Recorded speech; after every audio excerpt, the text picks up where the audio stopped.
Hey, and welcome to season 2 of the Confidad Podcast. My name is Dan Tinquist, founder and CEO here at Confidad. And season 2, I'm real excited because we're basically going to take my entire course and give it to you for free within the podcast. If you want to jump in and get in the course within, finish it within 40 days, then we can talk about that. But over the next several months, we're going to be unpacking the things that I have taught my clients about what does it look like to show up as the dad that your kids need? Not just the dad that you want to be or the dad that you kind of have always envisioned yourself to be, but knowing your kids well enough to know, how do I show up as the dad that my kids need?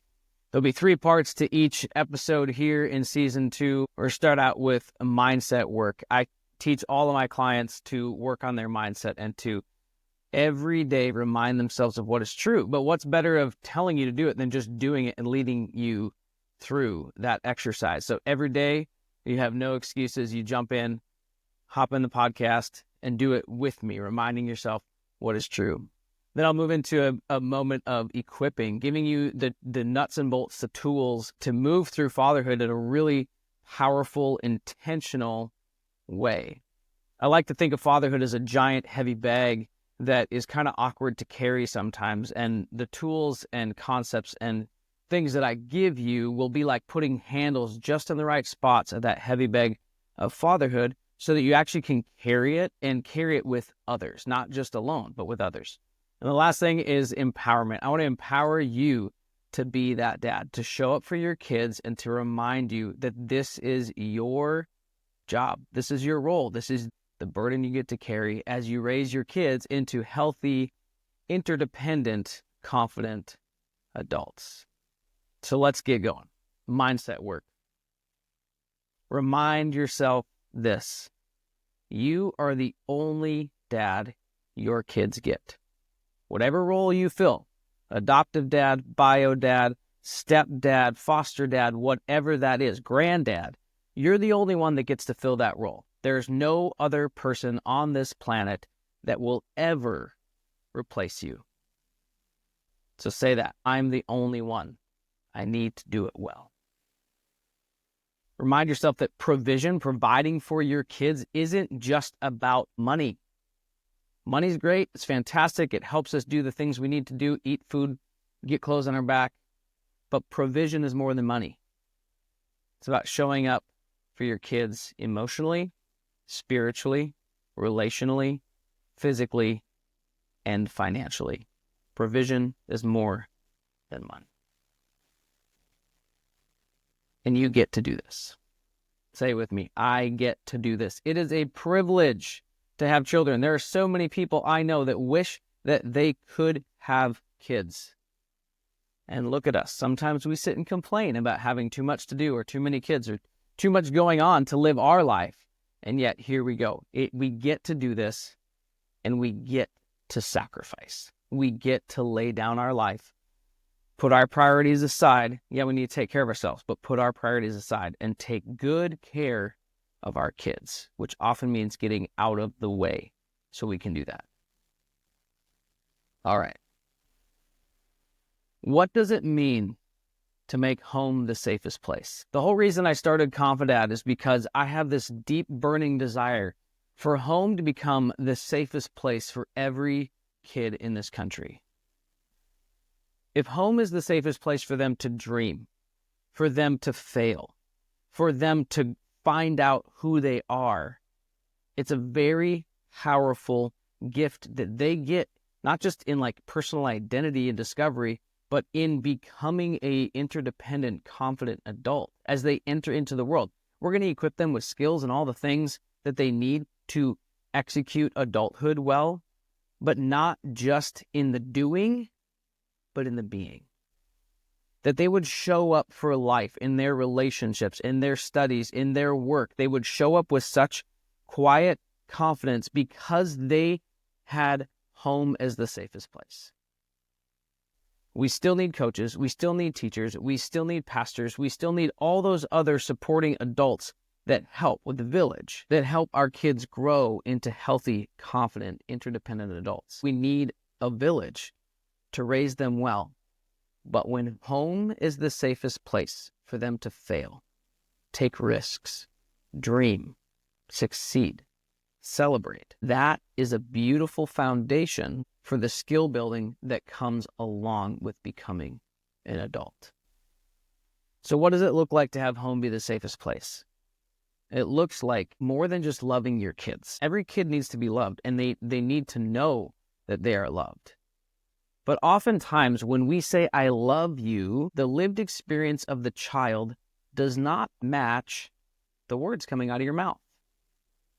We hear things like love is patient, love is kind, love is slow to anger, abounding in grace and forgiveness. So if that's not what your love looks like, then it's hard for your kids to believe you when you say, I love you. They go, I know you love me, but I don't feel it. Maybe I feel loved, but there's this other gap, this other thing that makes my life feel incomplete. Though we may never have our kids feel complete, that's fine. We can move in the direction of them knowing they're loved and feeling it by how we see them, by how we know them, and how we hear them. Okay, see, hear, and know. When we see, hear, and know them so well, oftentimes we don't even have to say I love you because they're like, yeah, I know. When I was having a bad day at school and you asked me what made me sad today and you made space to listen and not judge me, but just listen and hear what was going on, I felt heard, and that feels loving. Or when you know that you know your kids so well that in a social setting, you come in and you kind of guide them through a struggle with friends with this kind of like inside, not an inside joke, but like inside lingo of like, I know my kid is struggling in this moment and I'm going to help them in a non-awkward way work through it.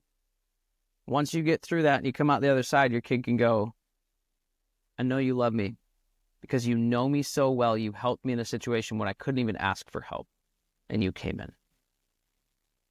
And being seen. Isn't that like what every single adult is trying to do in their life? I'd say that like most of us pursue career or pursue a profession, pursue a degree, pursue relationship, whatever we're pursuing that's outside of ourselves. A lot of times we're doing that so that we can be seen or we can be heard or we can finally be known and belong somewhere. What if we create that in our homes? What if we create that in such a powerful way that our kids know that home is the place they belong, at least for a time? We don't want to go into codependency. We don't want to push in that direction at all. But we do want to move our kids in that direction of saying, this is the place you belong while you're growing up, while you're becoming an adult. And here you are seen, here you are heard, and here you are known. And when we do those things well, we track them. When we work with them day in, day out with each of our children in really small windows, 5 minutes a day, 3 times a day of the system and a process, it's really pretty simple to track. When we do that over time, weeks and months go by and your kids start to feel like home is safe. It's the safest place. Indeed, I'm going to run to my parents when I get in trouble, not from them. I'm going to run to my parents when I'm struggling with identity or I'm struggling with my friends or I'm struggling academically and I'm not worried about feeling shame and guilt and like, oh, I have to perform for my parents. They love me. They see me. They know me. I don't have to perform or show up. I can just be who I am in the struggle, in the celebration, in the strength, and everything in between. And my parents are there alongside me. My dad is there alongside me to help me grow into a strong and confident, interdependent adult. What a gift. What a gift we get to offer our kids. I'll remind you of this truth. The life you're living today, the culture you have in your family today is exactly what you want it to be. The choices, attitudes, efforts, everything that you've done up to this point has created the life that you have. If you don't like it or you want improvement, it's going to require action. It's going to require change. And guess what? It's up to you. Like, you have the power, you have the control to change the trajectory of your life. If you are living week to week in parenting and just struggling and suffering to get by, there's a better way. It's hard, but so is living week to week. Choose your hard, right? You get to do this. You get to take steps to create a family culture, not only that is filled with joy and depth of relationship, but that is meaningful. It serves the world. It isn't just self-serving. It's something that you can be proud of, and you just say, guess what? I'm a Tinquist. That's what we say. We're Tinquist. We work hard. We try hard. We're kind. We work hard to be funny. We forgive. We don't expect perfection, but we expect extreme ownership, right? All of those types of things we get to create in our own families as we go along. So may I empower you today that this is your role. This is your job. You got to show up for it. Many times we men just show up for work. We show up for our jobs and we say, I'm providing for my family. I'm providing for my family. It'll be okay. And then you come home and you're giving nothing but fumes. You've given all the best of what you got to your profession, and your family's getting the leftovers. Sound familiar? Doesn't have to be that way. I'd love to teach you how. Keep tuning in, keep him coming back to the podcast, and we will continue to unpack what this looks like day after day, and would love to have you be a part of it. Please subscribe, like, share, all those wonderful things so that more people can be empowered, equipped, and reminded of what is true in fatherhood. Just a quick little plug, coming up in January, we're going to be working people through a family culture framework for the beginning of the year. You know how to set your business up for success at the beginning of the year. You have quarterly markers and metrics and all these things and goals. We're going to do that with you and your family, so that 2025 can become that year where you start investing little bits here and there, 1% better every day as you show up for your kids, show up for your family, and you start building a culture in your family that you're proud of. It's possible. We can do it all together. So, here we go. Here's to you, feeling equipped and empowered in your fatherhood. And there's a community of people we're building here that wants to help you on that journey. I hope you'll join us. All right, we'll catch you tomorrow.